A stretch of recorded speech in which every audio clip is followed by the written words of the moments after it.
Hey, what's up everybody? Welcome to another video. Today we're gonna get started on the, oh wow, I forgot the words. Oh yeah, Joytoy. Why was I about to say Games Workshop? That's because it's officially licensed product of Games Workshop. But here we are with the Joytoy 1/18 scale Robute Gilliuame. And I know I said it wrong, but I love saying it that way because listen, Robute Gilliuame is that dude, dog. I don't care what nobody say. And it's an ongoing joke with me and friends. But you gotta understand my addiction to Warhammer has been ridiculous, and to come up on this has been crazy. So I've been meaning to review this guy for a while, but I've been so enamored in the lore of what's going on with the Emperor, I totally lost track of what I was doing with all of my Warhammer stuff. So super sorry about that. I've been reading every chance I get, whether it's on a train or a plane, sub or a boat. I've been on it. But yeah, this magnificent 1/18 scale figure is ridiculous, as he stands tall over pretty much all 1/18 scale figures except for mechs. Like, unless it's like a mech suit, like nothing's towering over this dude. And it has me even more excited for Lionel Johnson because I love what they're doing in Primarchs. So as you can see, when we turn around, we have our gigantic backpack. The sculpting on this stuff has been immaculate and beautiful, and it's normally something I don't really touch on like that, but it's been so good. Like, actually, this came formed as an 8, and that was actually pretty cool, like an infinite logo. But yeah, it actually supposed to rotate around, and that is because there is enough room so that when you lift your arm up, you can see that rotating belt come out. Now, our shoulder pads actually can rotate down for even a little bit more of articulation, so we can't get a full T-pose, but we do have bicep swivel, and we do have a wrist swivel for the gigantic hand. There's also a giant bolter attached to said arm that I don't know if it's a flamethrower or a bolter, but either way, I'm here for it. Maybe it could be a flamethrower. It's a Primarch, so he can do whatever the hell he wants. It doesn't even matter. But I love that we have it. We also have a beautiful butterfly joint. As you can see, he can rotate it all the way forward on both arms. This shouldn't even be humanly possible to create a giant shield for your giant body on your giant chest, but here it is. It's utterly ridiculous. That butterfly joint is really good though. But here on this side, we can actually rotate a little further down. Actually, can we check on this side? Let's see if this side, nope, this side can rotate down, but it's so big that it actually will still get in the way of the said arm.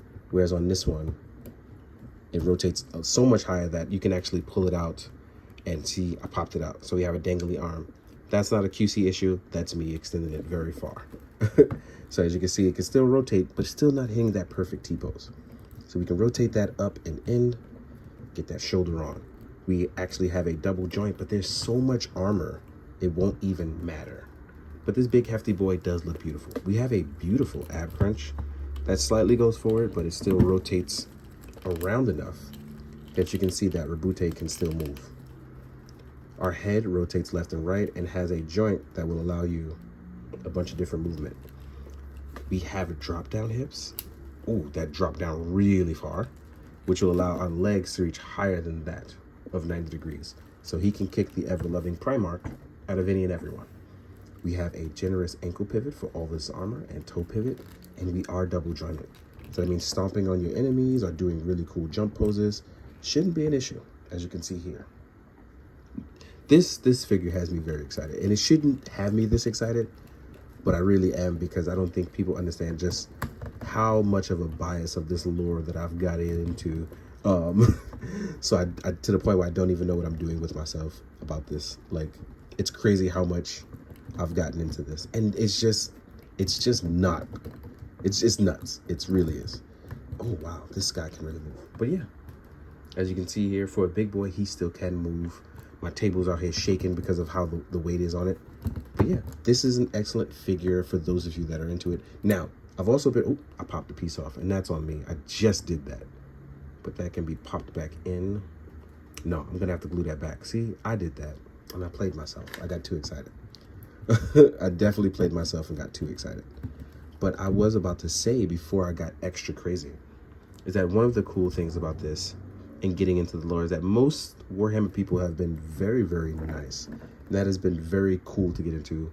But I was saying about the armor, that apparently Gilliuame has different versions of said armor. I'm not sure if this is the armor before the Horus Heresy or post Horus Heresy, after he came back and was revived. So I have to double check that. But I do like this version of the said armor, and I'm hoping we get other versions of it as well. With that being said, we are going to talk about his accessories. And I'm going to see what I just did over here, what I popped. We'll talk about that.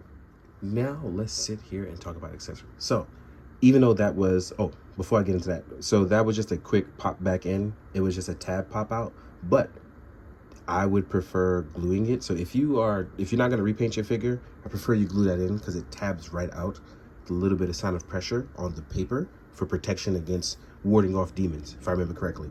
Wards off demons, same thing. But yeah, let's talk about accessories. Excuse me. Now, one of our coolest things is we have a beautiful unmasked head sculpt of Robute. All right, I'm goofing and I'm childish about this, and that's kind of why I've been enjoying Warhammer. Everyone's in with me on the weird, silly jokes. And this is a literal, like, just pop it out. We can pick it up and pop it out. It's not a lot of pressure applied. It's just being safe on a ball joint. And as you can see now, we have our unmasked sculpt of him. And it looks utterly fantastic. If you're wondering why he has a tiny head and a big armor, I implore you to look up to what an actual guy in this armor looks like. It's utterly ridiculous. Now, on top of our open magic hand, we will get, oh, I brung out the wrong hand. Hold on. Because I have 2 Robutes, so I've been sitting here swapping parts, and I apologize. So, and I just dropped the part too as I did that. Let me try to grab it. Oh. With our open hand, you will also get a closed fist for your left hand, your Imperial fist, right? As you can see, I had the extra opened one here, but you actually get a closed fist, right?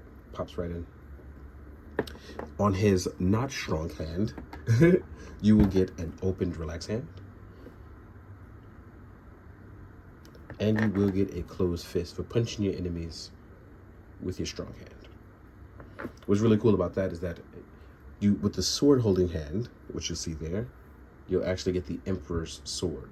The Emperor's sword is dope as hell. Now, this flaming sword, I've seen some people complain because they were mad about the flame only going one way, like it should have been a regular and ignited version. I do agree with them. I do wish that Games Workshop allowed them to do an unignited version, so that way you can have the same thing. But the sword itself is dope as hell. Like, I'm sorry, this is a dope as hell sword, and I'm really excited for this. Now, does it limit you in terms of what you can do with it? Absolutely, yes. But it's still a super dope sword. I was about to curse again, so I apologize. But yeah, so let's actually I'm not gonna pop it in because we gotta jump to the size comparison. Also, if you have trouble posing your character, he does come with a character stand. It's so clear you can literally see through it. With that being said, I'm gonna grab a bunch of my 1/18 scale stuff so you can see how this guy pretty much scales out with 1/18 scale, and you're going to laugh at how utterly ridiculous it is. So let's get to it. Let's talk about it. I'll see you guys in a bit. Okay, now we're adjusted and going to jump into the size comparisons. I had to drag out my 1/18 scale because I just finished organizing it, putting it away, and I'm so mad that I've messed it up again. So here we are with a normal Warhammer figure, and it's crazy because the 3 1/4 inch, well, I can't even call it 3 1/4 inch. The 1/18 scale Warhammer stuff is larger than normal 1/18 scale stuff. Here's a great example to show you why. He's a Corvus Belli figure from the 2-pack with the werewolf, and I'm actually going to put him up next. And look at that. That is a normal human being. That is a superhuman being. And then we have a half god. Like, look at this. This is utterly ridiculous, and I love every moment of it because it goes to show you what they're putting into, like, the scaling of this line. I'm not sure if it's accurate, but it looks very close to accurate when you talk about the lore of it, and that is absolutely astounding. I love it. Now, I'm going to take these guys away so we can continue our comparison, and I said I would use the werewolf, and I meant it. So here is a whole werewolf next to him, and he is still taller as I literally, like, get him on his hind legs to the highest part, and he's still bigger. Like, I think he matches just the top of it, like where his head is. So that's really crazy, and I love it. Next up, we have someone from the Tau Empire.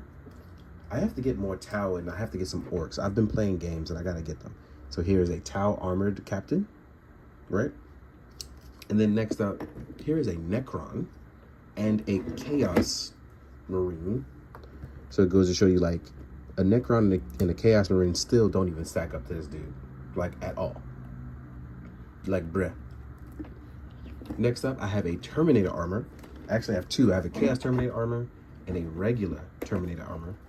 So you can see, so here's an Ultramarine Terminator armor, which I actually enjoy those a lot. I should probably get around to trying to review that as well.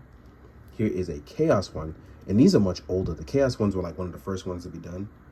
As you can see, these guys don't even compare in terms of sizing to them, right? So it's really crazy. Now, if you want to get really outrageous, right? Here's a 1/25th scale mech suit from Joytoy. And like I said, he even stacks up pretty well to these as well. This is not even a true 1/T scale one. This is a 1/25th scale, right? And then when we go out of scale, like here is a Mezco Ichigo next to the Primarch. And he is basically a 7-inch figure, right? So even if he was small, like 7-inch figure to fit in with them, he looks like he does okay. Like he would be a normal figure amongst 1/12 scale figures. So that's pretty cool when you think about it and how cool that is. Because you can just have him be like a 6-inch figure if you want him to be like a normal dude and you don't care about Warhammer lore and you just want him to be like this ridiculous armored dude. Hey, go ahead, have fun.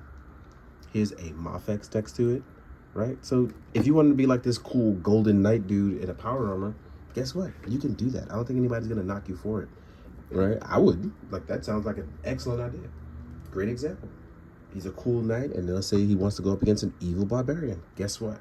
Scales out, right? That's cool as hell. So it works in 2 scales technically, if you want to have some fun with that. But yeah, this has been quite enjoyable. I love Warhammer, and I can't even give you a real reason why other than it's cool as hell. But thank you guys so much for enjoying, having patience with me, having a good time. Yeah, it's not easy.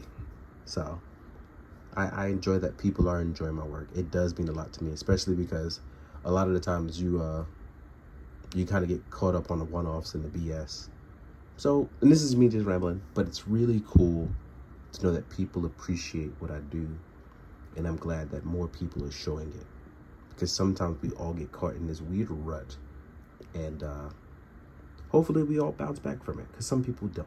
And the cool things about hobbies like this, and enjoying our hobbies like this, is that we can leave and we can come back, and the world still welcomes you, those of you that are in hobbies like this. So even though you'll leave the toys will still be here. And take some solace in that. So as always, please, be good, do good, drink your water, guys. Later.